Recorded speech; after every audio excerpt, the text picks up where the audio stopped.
Sejumlah penipuan investasi bodong marak terjadi di Indonesia. Ini malah makin kesini makin marak nih terjadinya.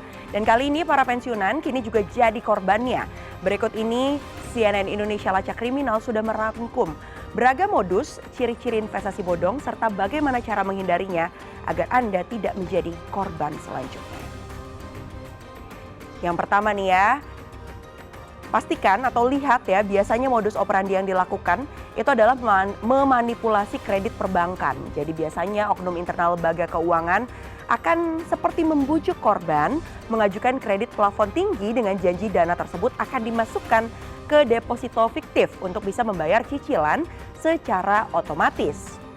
Selain itu yang juga biasanya dilakukan sebagai modusnya adalah investasi proyek fiktif. Artinya biasanya nih akan menawarkan bagi hasil besar, misalnya 4-5 juta per bulan dari proyek infrastruktur atau bisnis pengadaan yang sebenarnya palsu.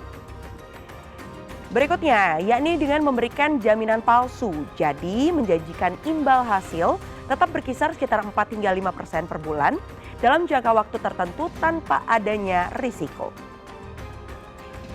Berikutnya, ini nih kalau ciri-cirinya dari investasi bodong yang juga harus kita perhatikan.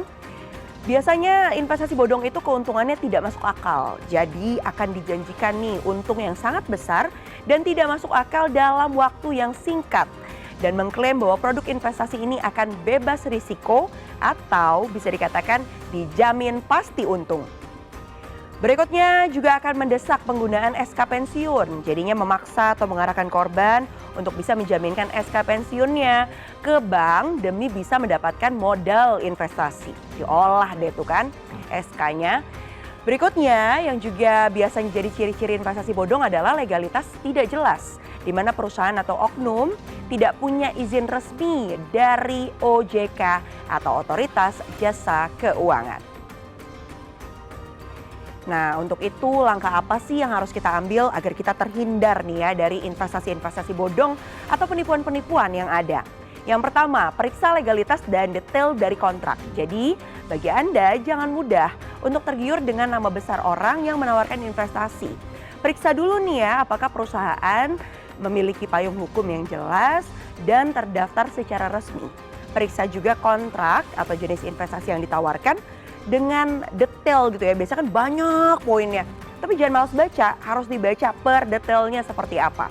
Beri waktu untuk berpikir pada diri sebelum pada hari menandatangani kontrak dengan mencari informasi sebanyak-banyaknya. Jadi jangan gampang percaya, mentang-mentang ini tokohnya nih ya dikenal gitu ya. Terus banyak dapat keuntungan ini itu, cuan di mana-mana. Jangan tertipu. Berikutnya, jangan juga asal klik tautan asing dan jangan pernah berikan data pribadi Anda. Jadi jangan asal klik link apapun dari nomor tidak dikenal. Jangan dengan mudah memberikan data pribadi Anda kepada siapapun, apalagi yang baru saja Anda kenal. Waspadai orang-orang yang mungkin bisa pura-pura nih jadi pegawai bank tertentu atau dari perusahaan tertentu saat menawarkan produk investasi.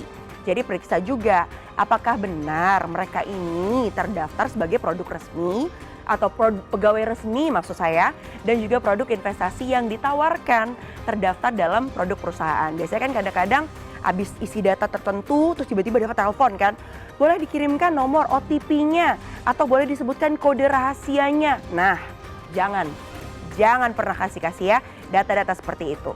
Berikutnya, laporkan juga ke Otoritas Jasa Keuangan jika Anda menemui kasus seperti ini. Jadi laporkan ke entitas atau oknum keuangan ilegal melalui layanan Indonesian Anti-Scam Center milik OJK, atau bisa langsung kunjungin aja OJK untuk bikin laporannya, atau Anda juga bisa lapor ke polisi.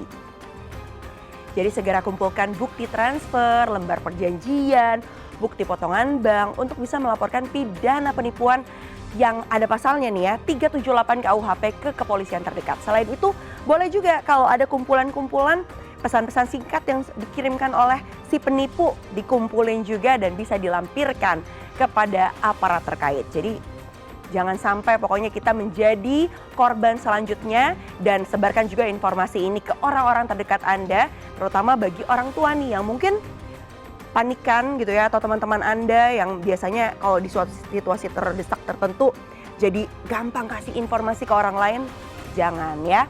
Itulah tadi informasi yang diharapkan bisa membuat Anda lebih waspada.